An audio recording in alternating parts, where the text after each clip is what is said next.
حضرت عبداللہ بن عباس رضی اللہ تعالیٰ عنہ یا حضرت فضل بن عباس رضی اللہ تعالیٰ عنہ، ان سے حضور نے کہا کہ مجھے کنکر لا کے دیں۔ حضور نے رمی فرمانی تھی تو یہ کنکر اٹھا لائے، تو وہ نہ چھوٹے تھے اور نہ ہی وہ بڑے تھے، مناسب مقدار پر وہ کنکر تھے جس طرح کھجور کی گٹھلی ہوتی ہے۔ تو آقا کریم علیہ السلام نے ان کنکروں کو ہاتھ میں لیا اور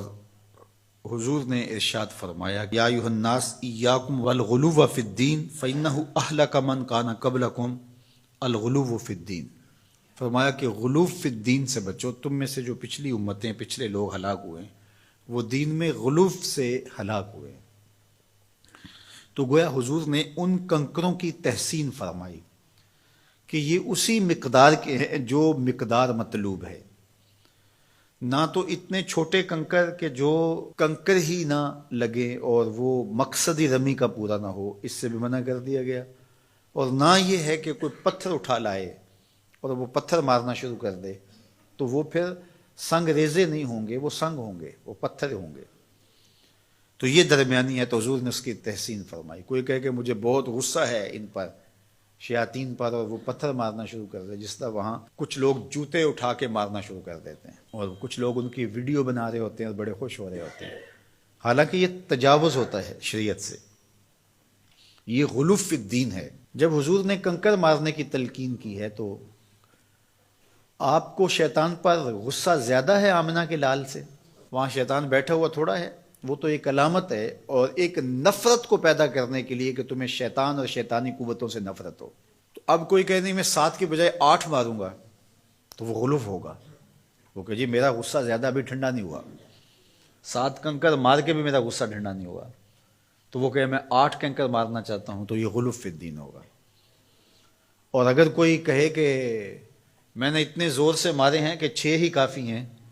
تو یہ بھی تفریط ہوگی۔ تو نہ 8 مارے جا سکتے ہیں، نہ 6 مارے جا سکتے ہیں، اور نہ ہی کنکروں کے علاوہ جوتے مارے جا سکتے ہیں، اور نہ اس سائز سے بڑے جو ہے وہ پتھروں کی شکل کے اندر آپ سنگ باری کرنے لگ جائیں۔ کوئی بندہ کہتا ہے میرا بڑا ذوق آ گیا تو میں ظہر کی 4 فرض کی بجائے 5 پڑھ لیتا ہوں، تو نہیں پڑھ سکتا۔ کوئی کہے کہ وقت بہت تنگ ہے چلو میں 3 پڑھ لیتا ہوں، تو نہیں پڑھ سکتا۔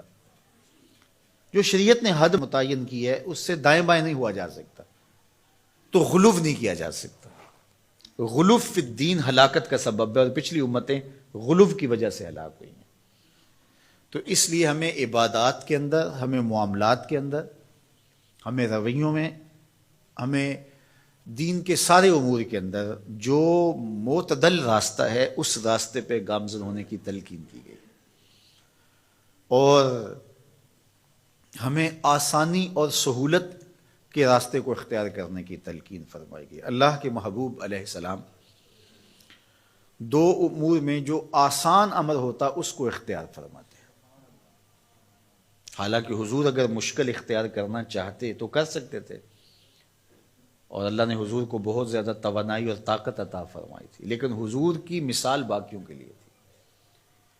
اس لیے آقا کریم علیہ الصلوۃ والسلام بہت سارے امور جو ہیں وہ حضور نے ہمارے سامنے ان کی وہ شکلیں واضح کر کے رکھی تاکہ لوگ کسی مغالطے میں مبتلا نہ ہوں، بلکہ اپنی امت کو حضور نے جو تلقین ارشاد فرمائی وہ یہی تھی۔ ارشاد فرمایا، حضرت انس رضی اللہ تعالی عنہ سے یہ روایت مروی ہے، ان النبی صلی اللہ علیہ وآلہ وسلم قال یسروا ولا تعسروا، فرمایا آسانیاں پیدا کرو، سہولتیں پیدا کرو، مشکل نہ بناؤ۔ وبشروا ولا تنفروا، بشارت دو